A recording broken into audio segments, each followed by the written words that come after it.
Selamat siang teman-teman. Perkenalkan kami dari kelompok 6. Nama saya Fiani. Saya Sacipo. Saya Saris. Saya Zihar. Pada hari ini saya akan mempresentasikan hasil kerja kelompok kami, yaitu berjudul Tanggung Jawab Anak Bangsa dalam Menumbuhkan Minat Baca. Latar belakang. Minat baca adalah potensi untuk membaca secara sukarela. Kebiasaan membaca adalah kegiatan berinteraksi dengan bahan bacaan secara teratur dan berulang. Minat baca akan menjadi kebiasaan membaca jika tersedia bahan bacaan yang sesuai untuk dibaca dan ada cukup waktu untuk membaca. Namun, seiring berjalannya tahun, apalagi di saat pandemi seperti saat ini, siswa menjadi sangat terpaku kepada media sosial dibanding membaca buku. Ini membuat siswa malas dan tidak ada waktu untuk membaca buku. Hal inilah yang membuat negara Indonesia berada di peringkat 62 dari 70 negara, atau merupakan 10 negara terbawah yang memiliki tingkat literasi rendah. Faktor tersebut tentunya berpengaruh bagi siswa, sekolah, dan masyarakat sekitar.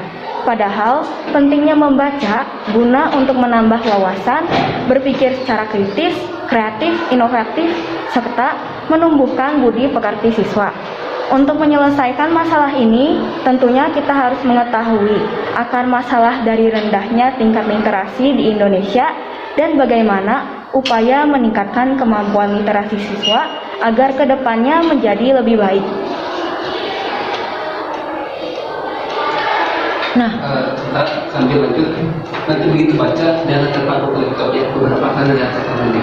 Oke, suara tinggi. Oke, tadi bisa lanjut. Penyebabnya adalah yang pertama, generasi serba instan. Kondisi yang serba instan tersebut bisa membangun pola pikir atau mindset dalam diri siswa untuk mencari info dengan cara menyalin tanpa membacanya terlebih dahulu. Lalu kemudian pengaruh sosial media.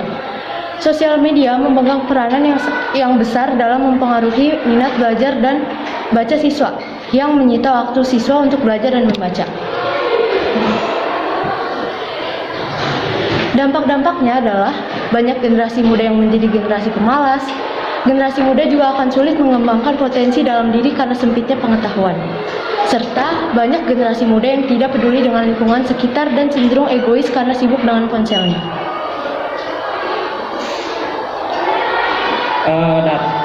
Data. Menurut sumber dari kominfo.go.id, UNESCO menyebutkan Indonesia urutan kedua dari bawah soal literasi dunia. Artinya, minat baca sangat rendah. Menurut data UNESCO, minat baca masyarakat Indonesia sangat memprihatinkan. Hanya 0,001%, artinya dari 1.000 orang Indonesia, cuma 1 orang yang rajin membaca. Analisa data. Berdasarkan data minat baca masyarakat Indonesia di atas, maka dapat disimpulkan bahwa 1. Kesadaran masyarakat dalam pentingnya membaca. 2. Fasilitas sekolah mempengaruhi minat baca siswa. 3. Tingkat kemalasan dan kebodohan meningkat. 4. Terjadinya kesalahan dalam penyebaran serta penyerapan informasi. Rekomendasi untuk sekolah mengadakan program literasi selama 20 menit sebelum jam pelajaran dimulai.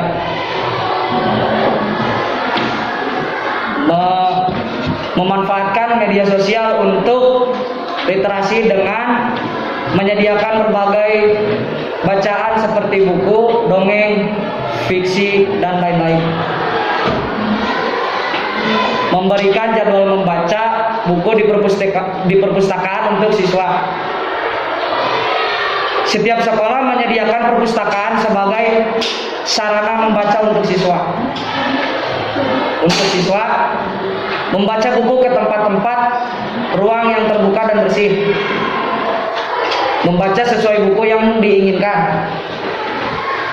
Membaca dengan teliti setiap bacaan yang akan dibaca, baik itu dari buku atau dari internet yang bersifat digital. Memilih bahan bacaan yang sesuai dengan usia dan keinginan sendiri. Sekian presentasi dari kami. Terima kasih. Mohon maaf bila ada kesalahan kata. Jika ada yang mau bertanya, silahkan. Hey.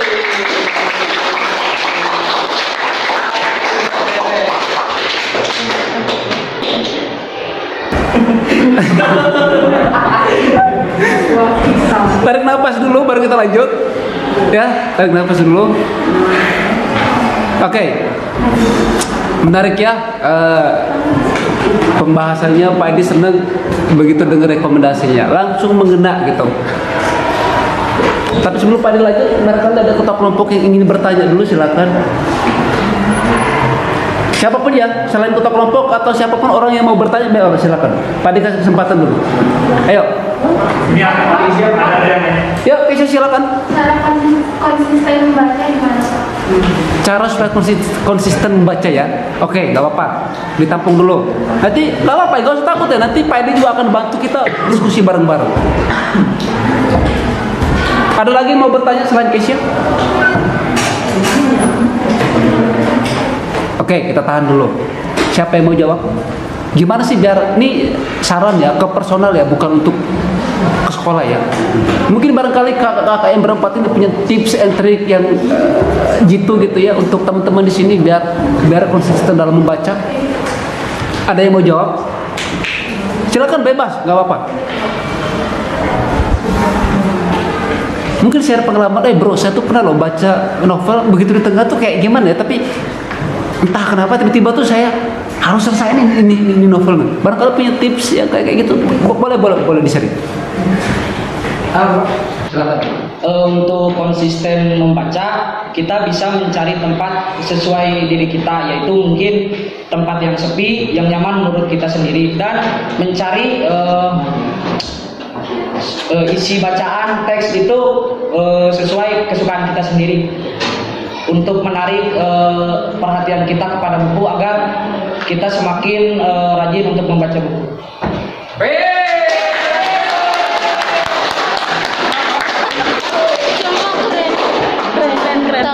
Keren. Kalau kita tepuk tangan untuk Syihab dulu.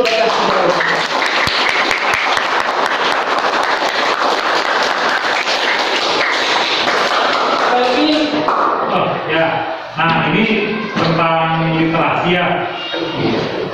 Jadi gini, memang harus diakui ya bahwa literasi di kita itu sangat rendah ya terkait dengan membaca.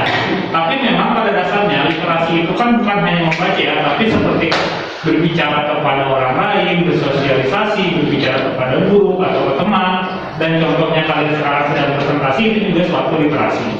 Dan memang Bapak juga salah satu yang bisa dibilang nggak terlalu suka membaca ya, harus diakui gitu. Memang saat ini juga masih mencoba gitu untuk berliterasi. Nah, tetapi mungkin Bapak ingin tahu nih dari kalian, tadi kan Syihab bilang bahwa untuk bisa rutin, bisa membaca itu mungkin dari tempat, dari buku yang disukai ya, seperti itu. Nah sekarang Bapak ingin tanya nih, kira-kira kesian dulu lah ya, apa sih buku yang udah pernah dibaca, dan tolong bisa ceritain sinopsisnya aja ke teman-teman. Buku yang udah pernah dibaca. Dan salah satu buku yang saya suka dan saya pernah baca. Dongeng apa Mbak? Gak apa-apa, bebas ya, kalau literasi membaca itu bebas apa aja. Buku atau berita dari HP gak apa-apa ya? Baca. Apa? Dan bisa diceritain gimana gambarannya, sinopsisnya. Kalau baca buku, saya mah jarang Pak, paling baca berita dari internet. Oke, salah satunya Berita kecelakaan atau berita masalah politik. Bisa penting. Oke, politiknya ya materinya bisa di yang lain. Mungkin masalah politik tentang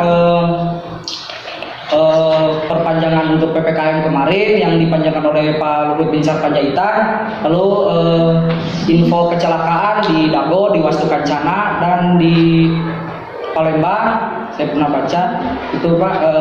Jadi kalau yang di Dago itu kecelakaannya itu kayak katanya dua motor gigi dengan motor Vario saling bertabrakan. Motor Vario itu melawan arus karena terburu-buru oleh mobil yang di belakang. Jadi dua-duanya saling tabrakan depan sama depan. Dua-duanya juga sedang dalam kecepatan tinggi.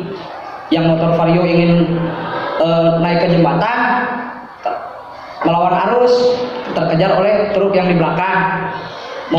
Motor yang gigi dari atas itu ingin turun dari jembatan itu, makanya jadi tabrakan. Sekian lapor dari Dago. Kita kembali ke studio. Ayo tepuk tangan lagi.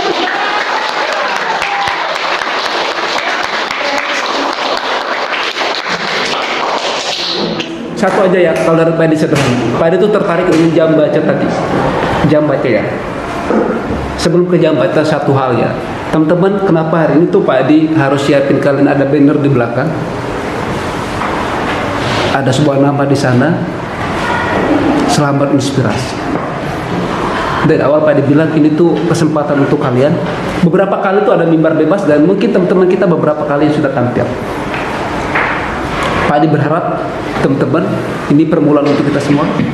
Literasi itu nggak semata-mata siapa yang baca buku paling banyak. Tapi hari ini Haris bisa presentasi, walaupun tadi di awal, Pak Edi kenapa sih milih kita kelompok pertama gitu ya? Fiani, aduh Pak Edi saya bilangnya kita kelompok 3 jadi presentasi yang ketiga.